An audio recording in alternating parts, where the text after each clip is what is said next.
Hello guys, and welcome back to my channel. My name is Lucia and this is Lulu's Leaves.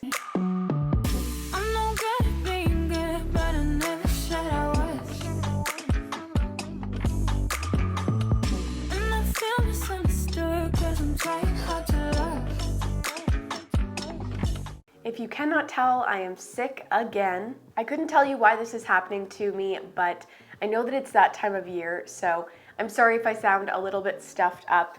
It's because I am, and it's a little bit more tough to talk, but I definitely want to make some videos for you guys, so that is what we are going to do today. Today's video is actually not like one I've ever done before, and I'm really excited about it. It was actually suggested by you guys, well actually not really you guys, it was suggested by one of my close friends, Rachel. I thought the idea was pretty genius, so today I am going to be matching houseplants with zodiac signs. I know a lot of you guys out there are super into horoscopes and stuff like that, and while I'm not necessarily super into it, I thought that this would be super fun to go through and maybe learn about some of the quirks of each of the different zodiac signs and match some plants to them. As I just mentioned, I'm not, the smartest when it comes to zodiac signs, so if I get anything wrong in this video, I'm sorry. This is just supposed to be a lighthearted video, so if you have any suggestions for plants that match other people's zodiac signs and you think that mine doesn't necessarily work, definitely leave your comments down below and let me know what you think. Before we do get into the video, if you guys are not already subscribed to my channel, definitely click that button down below and give this video a thumbs up. I also want to say a huge thank you. You guys blew up my last video, and there are a lot of new people on my channel now, so hello, welcome if you're new. If you're interested at all, I do have YouTube memberships that you can find down in the description below, or if you see the join button, you can click that and that will give you access to extra content, a Discord group chat, and you'll also be featured at the end of my video. If that sounds appealing to you, definitely go check that out down below. But yeah, that is going to be all before we get into the video. I really hope you guys do enjoy it. Another thing I quickly want to say is if you guys are YouTubers as well and you want to make this video, feel free to make it. I know I'm probably not going to give it as much justice as this video deserves, but yeah, if you have better ideas, definitely make your own video. If you have your own channel, I would love to see it. Tag me in it and I will definitely watch it. So the first zodiac sign that I'm going to talk about is Aries. This includes anyone born March 21st to April 19th. This is actually one that I'm on the cusp of, and I will let you know I'm on the tail end of this one. So I might be a little bit Aries and a little bit Taurus, which is coming up next. So yeah, I want to talk about Aries. I am specifically going to be going over some negative stereotypes of each of these different individuals because there is a lot of overlap in the positive stuff. So I did want to talk about, the dirty stuff that separates all of us. Those who fall under the Aries category tend to be impatient and impulsive. This is definitely something that I do struggle with. I am a pretty impulsive person, but I know that about myself at least, so I try to rein myself back in. The plant that I think best describes Aries is the Monstera adansonii. This was one of the hardest ones to come up with just because, plants aren't necessarily impulsive and impatient. But all that I can think about is when I had a Monstera adansonii, those leaves would grow so freaking quickly and they wouldn't even think about where they're putting themselves. I found so many leaves growing through the holes of other leaves, and in my opinion, that is impatient and impulsive. A lot of plants tend to be pretty particular about where they place their leaves, and usually that's facing the sun, so they know that they're going to get some good light. But this plant is one that grows a little bit more wild and doesn't really care where it throws its leaves. So yeah, the plant that I think represents Aries best is the Monstera adansonii. So next up is Taurus, and this is actually the one that I do fall under. This is from April 20th to May 20th, and I'm on the 21st of April. So I am on the cusp of Aries and Taurus, but I definitely think there are times where I identify with Aries a little bit more than Taurus and Taurus a little bit more than Aries. Taurus are typically known to be stubborn and bullheaded. Again, this is similar to impatient and impulsive. So I do understand why these guys are so similar and together beside each other, you know what I mean? And for that reason, I'm going to be giving Taurus the Philodendron melanochrysum. This is a temperamental plant, and maybe not temperamental, but it takes perfect conditions for this plant to want to grow nicely. I know a lot of people have issues with this plant throwing leaves, you know, just leaves dying off, it getting pests, whatever. This is just a plant that seems like it would be a bully in the playground. And I'm not saying Taurus are bullies, because I am a Taurus and I don't think that I'm a bully. But there are definitely some vibes that I can feel coming from the melanochrysum that definitely suit the Taurus. Next up, I'm going to be talking about Gemini. This is a pretty touchy sign. A lot of people were telling me, oh, Gemini, this might be a tough one, or this might be a fun one to come up with a plant for. And they are known for having multiple personalities. I think they're the twin sign or something like that. But yeah, multiple personalities. The first plant that came to mind when I thought of multiple personalities is the fiddle leaf fig, or the Ficus lyrata. This is a plant that I have never had any success with, and I told you guys that in one of my videos, and I also told you guys to reach out to me if you had any different experiences. So I have terrible experiences with my fiddle leaf figs, where I know a lot of people who have amazing experiences with their fiddle leaf figs, which really seems like a dual personality to me. It seems like they don't like me very much, but then when they go with their other friends, they're all bubbly and nice. So yeah, that's why I'm giving the fiddle leaf fig that designation. Again, this is totally a joke. I don't take zodiac signs too seriously. I don't think that every Gemini is someone who has multiple personalities, but you know, it's just for the fun of the video. Next up is Cancer. Those who are Cancers are born from June 21st to July 22nd, and these guys are known for being moody and hypersensitive. This is pretty common. I feel like everyone can be moody and hypersensitive, but this is typically what Cancers are known for. I believe that I think it is moon sign is Cancer, so I have some sort of connection with the Cancer zodiac sign as well, but I don't know too much about it. I thought for this plant, being hypersensitive, why would we not go with the sensitive plant itself? This is one that is super reactive. When you touch the plant, all the leaves come up. It's really, really cool. If you've never seen a sensitive plant before, you should definitely go check it out and see if there's a video you can find. Sensitive plants are super cool, but they also get stressed out super easily and become a little moody. So yeah, I think this is the perfect plant for the Cancer zodiac sign, but if you have any other suggestions, definitely leave them down below. Next up, we have the Leo, which runs from July 23rd to August 22nd. The Leo is known to be proud, loud, egocentric, and also a little bit self-absorbed. Again, don't take these too seriously. If you are a Leo, don't be offended.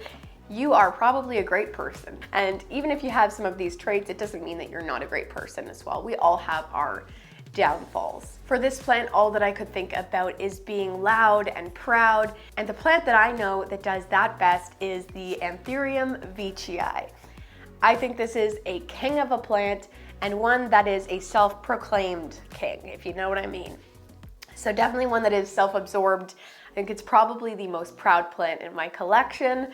And yeah, I definitely think that it suits the Leo very, very well. If that plant were in a room with all the other plants, it would probably be the one making the most noise and probably also the center of attention. But yeah, that is the plant for the Leo, the Anthurium veitchii. Now let's move on to Virgo. This is actually one that I rarely think about for some reason. I'm not sure why Virgo never really crosses my mind. It goes from August 23rd to September 22nd. Virgos are known for being compulsive and clean. The only plant that came to mind when I thought about being compulsive and being clean is the snake plant. Snake plants are also known for cleaning the air, which is really funny, so I thought that was a little bit ironic. But they do also give you the most clean appearance in a plant. They're not super leafy, they're usually just there and they exist. I think that's a great characteristic for a plant that doesn't need a lot of attention, But yeah, it's definitely the plant that I think about when I think of cleanliness and order, you know. They also seem to be the most organized plant, if you know what I mean. So yeah, the snake plant is definitely what I think about when I think of Virgos. After Virgos come Libras, which are from September 23rd to October 22nd. Rachel, the one who suggested this video, is a Libra, and they are known for being wishy-washy and indecisive. Rachel knows that this is what she is. She can't decide where she wants to eat, ever. The plant that I chose for the Libra is the Philodendron Pink Princess. If you don't know why I chose this, it is because the Pink Princess is notorious for reverting. And it never really knows whether it wants to be pink or whether it wants to be brown. And you know what? No one knows whether it's going to stay pink or stay brown. So yeah, that's why I consider it one of the most wishy-washy plants. So yeah, I definitely think that the Pink Princess is suitable for the Libra. I find almost every Pink Princess looks a little bit different too. They don't know exactly how they want to look. That's often the case with variegated plants, but especially the Philodendron Pink Princess. Sometimes they have more rounded leaves, sometimes they have more skinny leaves. It's up to the plant, but they can't make their mind up. Next up, we have Scorpios, which are from October 23rd to November 21st. Scorpios are known for being super intense people. And the only plant that came to mind when I thought of intensity was the Begonia Darth Vaderiana. This is one of the most intense plants, in my opinion. They're also really difficult to care for, and I feel like people who are intense are people who not everyone can handle, if you know what I mean. So yeah, that's why it's definitely suiting for the Begonia Darth Vaderiana. Most people cannot keep this plant alive. It is a terrarium begonia, and it's also got these beautiful, intense, purpley black colors. I really think that it's the perfect plant for Scorpios, and I think that most of you guys will agree. But again, let me know down below. After Scorpios come Sagittarius. Those who are Sagittarius are born from November 22nd to December 21st. They're also known for getting bored really easily and being a little bit reckless. The plant that I believe suits Sagittarius best is the Monstera dubia. This plant is all over the place.